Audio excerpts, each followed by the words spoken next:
Hello everyone, कैसे हैं आप लोग। Welcome back to the channel. आज हम एक क्विक रिवीजन करेंगे क्लास 12 का चैप्टर अल्टरनेटिंग करंट, एसी जिसे हम कहते हैं। ठीक है, तो हम उसकी एक क्विक रिवीजन करेंगे। उसमें जितने भी फॉर्मुलेज हैं, उसमें जो कॉन्सेप्ट्स हैं वो हम यहाँ पे समझेंगे। चलिए स्टार्ट करते हैं आज का रिवीजन अल्टरनेटिंग करंट का। अल्टरनेटिंग करंट, ठीक है। तो एसी, तो अब होता क्या है एसी में, ये समझते हैं। तो आपका एसी जो है चैप्टर, इसमें समझने की बात है, आपके पास आज तक जो हम करंट पढ़ रहे थे वो डायरेक्ट करंट के प्रिकॉशन कर रहे थे। तो उसमें होता क्या था, उसमें हमारी पोलैरिटी चेंज नहीं होती थी। डायरेक्ट करंट और एसी करंट होता क्या है ये समझ लेते हैं, ठीक है। डायरेक्ट करंट बेसिकली होता क्या था, अगर हम बोलते हैं ये करंट है और ये टाइम है, ठीक है। टाइम के साथ आपका करंट ऊपर नीचे वेरी कर सकता है, लेकिन वो क्या कर सकता, वो इस लाइन को क्रॉस नहीं करता था बेसिकली। या तो वो स्ट्रेट हो जाएगा, ठीक है, या फ्लक्चुएट करेगा, लेकिन वो कभी भी पोलैरिटी चेंज नहीं करेगा। अगर इधर को पॉजिटिव है और इधर नेगेटिव है तो वो एक ही साइड को करंट भेजता है। अल्टरनेटिंग करंट में क्या होता है, यहां पे आपका ऊपर पॉजिटिव है और यहां नेगेटिव है, तो करंट क्या कर रहा है, वो ऊपर और नीचे दोनों साइड मूव कर रहा है टाइम के साथ। तो टाइम के साथ वो अपनी पोलैरिटी चेंज कर देता है, तो उसे हम कहते हैं एसी करंट। और जो टाइम के साथ अपनी पोलैरिटी चेंज नहीं करता है, वो एक ही डायरेक्शन में रहता है, पॉजिटिव रहेगा, ठीक है। तो वो क्या रहेगा आपका, और वो आपका डीसी करंट हो गया। क्लियर हो गया। तो एसी और डीसी में डिफरेंस समझ आ गया, बहुत बेसिक डिफरेंस है। इसके बाद जो आता है, अब आते हैं, हम बात करते हैं, हमें तो एसी में बात करनी है इस बार। इस चैप्टर में हमें एसी के बारे में पढ़ना है, तो हम कुछ टर्म्स के बारे में समझते हैं। एसी करंट, एसी होता क्या क्या है, इसमें समझते हैं। तो जो हमारा एसी करंट होता है वो इस तरीके से दिखाई देता है, हम बना देते हैं। तो करंट है ना, वेव की फॉर्म में आता है। तो जो मैक्सिमम है ना, ये इसे आई नॉट, इसे पीक करंट कहते हैं, पीक करंट, ठीक है। इसी तरीके से वोल्टेज के लिए भी हम बनाए, तो वोल्टेज भी सेम तरीके से ही फॉलो करता है, ठीक है। तो मैक्सिमम जो हो गया वी नॉट, इसे हम पीक वोल्टेज कह देते हैं, और ये टाइम के साथ चल रहा है, ठीक है। अब हमारा जो ये जो होता है पीक करंट और पीक वोल्टेज, इस पे हम बात नहीं करते हैं। हमने क्या किया है, हमने root mean square velocity, root mean square values हमने यहाँ पे बात करी है, ठीक है। तो वो होती क्या है उनको समझते हैं। तो होता क्या है, हम IRMS और VRMS, ये दो चीजें हम ज्यादातर यूज करेंगे। आपके घरों में हम बोलते हैं 240 वोल्ट आ रहा है, तो हम पीक वोल्टेज नहीं बोल रहे होते हैं, क्योंकि इसकी मैग्नीट्यूड क्या है, हर बार चेंज हो रहा है, कंटिन्यूसली चेंज हो रहा है। तो हम क्या करते हैं, जब हम 240 बोल रहे हैं आपके घर के लिए, या 220 वोल्ट बोल रहे हैं, तो हम बात कर रहे हैं RMS की। RMS value, root mean square जो वैल्यूज होती है उनके हम बात यहाँ पे कर रहे हैं। तो हमारे को जो RMS का ये फॉर्मूला याद रखिएगा, IRMS या फिर हम VRMS से बात करते हैं, तो वो होता क्या है, मैक्सिमम, या वो कह सकते हैं पीक करंट डिवाइडेड बाय √2, या फिर हम कह सकते हैं, यहाँ पे कह सकते हैं पीक वोल्टेज डिवाइडेड बाय √2। तो ये होता है RMS वैल्यू, इसे हम कहते हैं RMS वैल्यू। क्लियर, समझ आ गया। इसके बाद जो होता है एवरेज वैल्यू, अगर हम बात करते हैं, एक और वैल्यू निकाली गई है एवरेज वैल्यू। अच्छा, एवरेज वैल्यू की भी एक चीज समझिए, पूरे वेव के लिए अगर हम एक एवरेज वैल्यू निकालेंगे तो वो हमेशा जीरो आएगी, क्योंकि आधा पॉजिटिव है, आधे टाइम नेगेटिव है। तो पॉजिटिव नेगेटिव एक दूसरे को कैंसिल आउट करके जीरो बना देगा। फुल वेव के लिए तो जो आपका एवरेज रहता है वो जीरो रहता है, बट अगर हम हाफ वेव के लिए निकालें तो हाफ वेव के लिए जो वो आती है एवरेज वैल्यू, तो वो भी समझ लेते हैं आई एवरेज हाफ के लिए। याद रखिएगा, ये हाफ वाले के लिए, हाफ वैल्यू के लिए, तो ये होता है 2I0/π। क्लियर। ऐसी वी एवरेज जो हो गया हाफ के लिए, वो क्या हो जाएगा 2V0/π। ये इस तरह से बन गया, समझ आ गया होगा। क्लियर हो गया, यहां तक समझ आया, क्लियर। तो ये आपके क्या होंगे, आप दो चीजें होंगी, आपको यहां से मिल गई दो, मतलब जो आपका RMS वैल्यू और एवरेज वैल्यू। क्लियर। इसी तरीके और पीक वैल्यू आपको समझ आ गई। तो आपको अगर कभी कोई वैल्यू दे दे, जैसे RMS वैल्यू दे दे, और आपसे बोलेंगे कि भैया आप पीक वैल्यू निकालिए या फिर एवरेज वैल्यू निकालिए फॉर हाफ वेव, याद रखिएगा हाफ वेव के लिए, तो कितनी होती है। क्लियर, यहां तक समझ आ गया, ओके, ठीक है। अब एक और चीज समझ लीजिए, इसकी वैल्यूज दो थोड़ा सा समझ लीजिए, इसकी वैल्यूज, दोनों की वैल्यूज हम निकाल लेते हैं। अप्रोक्सीमेट वैल्यू जो रहती हैं वो आप समझ लीजिए। अगर हम इसकी बात करें तो ये होती है 0.637 I0, 637 निकलती है, ये जो 2/π की वैल्यू है। जो आप इसकी RMS वैल्यू रहती है वो है 0.707, ठीक है, पीक वैल्यू का। क्लियर। तो ये आपको दोनों की इसका रहना चाहिए, ये पता होना चाहिए, यूज हो जाता है कभी कभी डायरेक्टली फॉर्मूले में, आपको MCQ में मिल जाता है, ठीक है। अगर हम इन दोनों का रेशियो निकाल ले, कभी कभी आपसे रेशियो पूछा गया है आई आर एम एस या अपॉन आई एवरेज, अगर आपको दोनों को डिवाइड करना पड़ जाए तो अगर आप करेंगे आई आर एम एस इन दोनों को डिवाइड करेंगे तो आई नॉट ये 2 और ये साथ हो जाएगा, ये ऊपर से जाएगा पाई अपॉन 2√2, तो इसकी वैल्यू आती है अप्रोक्सीमेटली 1.11। तो ये भी हम याद रखेंगे वैल्यू। तो हमें 3 वैल्यूज को याद रखना। आई आर एम एस की वैल्यू क्या होती है, I naught times I naught upon 1/√2 है ना, ये हो गया। तो इसकी वैल्यू होती है 0.707 आई नॉट, और ये एवरेज की वैल्यू होती है 2/पाई, जिसकी वैल्यू होती है अप्रोक्सीमेटली 0.637 आई नॉट। और अगर इन दोनों का एवरेज का रेशियो, एवरेज और आरएमएस अपॉन एवरेज इसका रेशियो लेंगे तो वो आएगा अप्रोक्सीमेटली 1.11 की वैल्यू आती है। समझ आ गई? तो ये हम क्या हो गया, बेसिकली 3 चीजें हमें समझ आ गई। आरएमएस वैल्यू क्या होती है, एवरेज वैल्यू क्या होती है और पीक वैल्यू क्या होती है। यहाँ तक 3 चीजें समझ आ गई, क्लियर। अब इसके आगे बात करते हैं, ठीक है। तो एवरेज ये तो हो गया एसी में, ठीक है। अब हम एसी में फॉर्मूलेज हमारे वही वाले यूज होते हैं क्या जो डीसी में यूज होते थे हमारे, जो जैसे आपके ओम्स लॉ था ये सब था, वो यहाँ पे यूज होते हैं क्या? इसके यहाँ पे जो होता है थोड़ा सा फॉर्मूलेज उसी की तरह से होते हैं। जैसे वहां पे हम बात करते हैं, यहाँ पे एक फॉर्मूला बन जाता है हीट प्रोड्यूस की बात करते हैं हम, हीट प्रोड्यूस्ड। वहां पे हम हीट प्रोड्यूस की जो फॉर्मूला होता था किसी जमाने में, वो होता था V जो H equal to I square RT, Joule's law of heating, जिसने पढ़ा था, है ना। यहाँ पे क्या होता है, वही सेम फॉर्मूला रहता है, लेकिन बस थोड़ा सा चेंज हो जाता है। यहाँ पे IRMS आता है, क्या आता है, IRMS into R into T, बस ये फॉर्मूला है हीट प्रोड्यूस्ड। अगर आपको निकालना है कभी तो IRMS का square into R into T। इसी तरीके से पावर का फॉर्मूला, पावर के फॉर्मूले में थोड़ा सा रहता है, यहाँ पे जिसमें उसमें VI होता था, तो यहाँ VRMS इंटू IRMS इंटू यहाँ पे एक फैक्टर और जुड़ जाता है जिसे हम cos फाई कहेंगे। अभी हम फाई क्या होता है वो समझाएंगे, इसे कहते हैं पावर फैक्टर। ये जो cos फाई जो हो गया, ये हो गया पावर फैक्टर, ठीक है। ये पावर फैक्टर आपका कंसेप्ट में आ जाता है। तो पावर का फॉर्मूला यहाँ पे बन जाता है IRMS into VRMS into cos phi. अभी पावर फैक्टर होता क्या है ये समझते हैं। इसके लिए हमें समझना है, हम बात करेंगे 3 टाइप के सर्किट्स आपके पास होते हैं। एक तो होता है जिसमें रजिस्टर होता है खाली, फिर एक इंडक्टर, एक कैपेसिटर, ठीक है। फिर हम इन तीनों के कॉम्बिनेशन को भी समझेंगे। चलिए समझते हैं क्या क्या होते हैं ये फॉर्मूले समझ आ गए आपको, ठीक है। अब हम बात करते हैं 3 टाइप के आपके सर्किट्स बन जाते हैं, रजिस्टर, इंडक्टर, कैपेसिटर, ठीक है। जब आपका एसी सर्किट में खाली रजिस्टर होगा, फिर खाली इंडक्टर होगा, ओनली इंडक्टर, और लास्ट कैपेसिटर, ठीक है। तो एक क्विक जल्दी से हम थोड़ा सा आपको समझा देते हैं। याद रखिएगा फेजर डायग्राम होते हैं, phasor diagram, register, voltage of register VR, ठीक है, I करंट, और वोल्टेज एक ही फेज में होते हैं, और रजिस्टेंस इधर ही।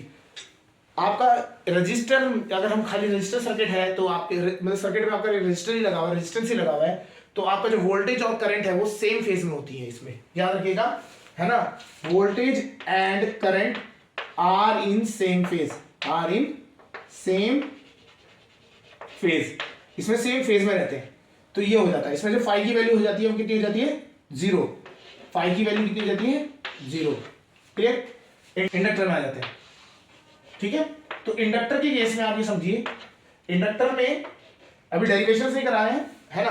तो समझते हैं, अगर हम बोलते हैं करंट यहाँ पे है हमारा इस तरीके से, ठीक है, तो हमारा जो वोल्टेज होगा इंडक्टर का वो आगे होता है, ठीक है, वोल्टेज ऑफ इंडक्टर VI, ठीक है। तो हम यहाँ पे जैसे रेजिस्टेंस होता है, वहां पे हम रेजिस्टेंस की जगह पे यहाँ यूज करते हैं रिएक्टेंस। XL जो होता है रिएक्टेंस होता है, बेसिकली रिएक्टेंस की वैल्यू क्या होती है, XL की वैल्यू क्या होती है, omega L, omega is the angular frequency into L is the inductance, ठीक है। तो याद रखिएगा, जो करंट है वो क्या करता है, 90 डिग्री का लैग करता है। कितना करता है, लैग। तो फाई की वैल्यू यहाँ पे आ जाती है 90 डिग्री, ठीक है। और करंट लैग करता है, current lags by 90 degree phase, ठीक है, लैग करता है मतलब पीछे रह जाता है, ठीक है। तो इसमें इंडक्टर में इस तरह से रहता है। कैपेसिटर में अगर करंट हम यहां रखते हैं, वोल्टेज उल्टा हो जाता है, वोल्टेज नीचे आ जाता है, वोल्टेज ऑफ कैपेसिटेंस, और XC यहां हो जाता है। एंगल इसमें भी 590 डिग्री आता है, लेकिन ये अपोजिट चल जाता है नीचे को, इसमें करंट क्या करता है, लीड करता है, करंट लीड करता है, current lead by 90 degree phase, 90 degree phase से लीड करता है। और एक्सी की वैल्यू भी आपको पता होनी चाहिए, एक्सी जो है यहाँ पे it is equal to 1/ω/c, ठीक है, 1/ω/c। तो आपको यहाँ पे समझिए, इस यहाँ से हमें इतनी चीजों से क्या समझ आया है, यहाँ पे समझते हैं। हमारे पास तीन तरह के आपके डिवाइसेज हैं, एक तो रजिस्टर है, इंडक्टर है, कैपेसिटर है, तीन चीजें लग सकती हैं आपके एसी सर्किट में। अगर आपका रजिस्टर लगता है, खाली रजिस्टर लगता है, तो फेज इसका डिफरेंस होगा 0। जिस फेज में, अगर जिस इक्वेशन में सपोज करिए जैसे v is equal to sine v0 sine omega t, ठीक है, v0 साइन ओमेगा टी चल रहा है, तो करंट का भी फॉर्मूला यही रहेगा I0 साइन ओमेगा टी में, उसमें कोई चेंज नहीं आएगा, कोई फ्लक्स का चेंज नहीं आएगा, ठीक है। बेसिकली होता क्या है, वैसे यहाँ पे फाई आता है, अगर हम बोले तो अगर रजिस्टर है तो फाई की वैल्यू 0 हो जाएगी और ये सेम फेज में हो जाएगी, क्लियर। तो इसमें क्या होता है, वोल्टेज, रेजिस्टेंस और कंडक्टर, वो वोल्टेज, रेजिस्टेंस और करंट, ये तीनों एक ही फेज मतलब रखते हैं। रेजिस्टेंस की वैल्यू हम इस तरह से दिखा सकते हैं फेजर में, क्लियर। उसके बाद जाता है आपका इंडक्टर आता है। इंडक्टर में जो होता है, करंट आपका क्या करता है, हमेशा लैग कर जाता है, याद रखना, लैग करता है, ये क्वेश्चन आ जाता है एमसीक्यू में। तो इंडक्टर में क्या होता है, करंट लैग करता है बाय 90 डिग्री फेज, और फिर हम वहां पे यूज करते हैं एम्पीडेंस। वहां पे जो हम करते हैं, जो हम जैसे यहाँ रेजिस्टेंस यूज करते थे ना, वहां पे हम रिएक्टेंस बोलते हैं, इसे क्या बोलते हैं, रिएक्टेंस। तो XL जो होता है रिएक्टेंस होता है, उसकी वैल्यू होती है omega into L, clear. Capacitance में क्या होता है, ये करंट यहाँ पे लीड करता है, करंट ऊपर होता है, वोल्टेज नीचे रहता है, और कितने एंगल का रहता है, 90 डिग्री का डिफरेंस रहता है, ठीक है। और यहाँ पे जो कैपेसिटेंस का रिएक्टेंस होता है 1/ω/c होता है, क्लियर। तो इस तरीके से आपके ये रहते हैं, क्लियर। वोल्टेज आपका यही है, और आपका I0 जो होगा वो आपका याद रखिएगा, I0 जो रहता है वो कुछ नहीं है, V0 अपॉन, या तो अगर इसमें R है तो आप R लिख देंगे, यहाँ XL है तो XL लिख देंगे, वहां XC तो XC लिख देंगे। तो आपको यहाँ पे इसमें बस यही चीज होती है, यहाँ पे आइदर R और XL और XC। जब आपका सिंगल केस होता है तो इन तीनों में से जो जो भी दिया है उसमें से एक कोई भी चीज होगी, वो आप यहाँ पे V0 नीचे रखेंगे, I0 निकल जाएगा आपका, क्लियर। और फाई की वैल्यू आपको यहाँ दे रखी है, क्लियर। तो यहाँ पे 90, ये क्या कर रहा है आपका, आई आगे को जा रहा है, ठीक है, तो ये प्लस में आएगा, वहां पे वो माइनस में आएगा, वो बीच में आपको प्लस माइनस का ध्यान रखना है, क्लियर। अब हमारा जो मेनली है, आप इनको तो आपको कंसेप्ट बिल्डिंग के लिए है ना, ये तो जो कंसेप्ट बिल्डिंग के लिए होता है। मेन अगर आपको याद करना है, आप एक मेनली जो जनरलाइज चीज है वो याद कर लो, तो उसमें आप हमेशा वैल्यू पुट करेंगे, आपको आंसर मिलेगा, वो है आपका LCR सर्किट। तीनों को अगर हम कंबाइन कर देते हैं तो उसमें कैसे बनता है वो समझते हैं, ठीक है। तो LCR सर्किट आ जाते हैं।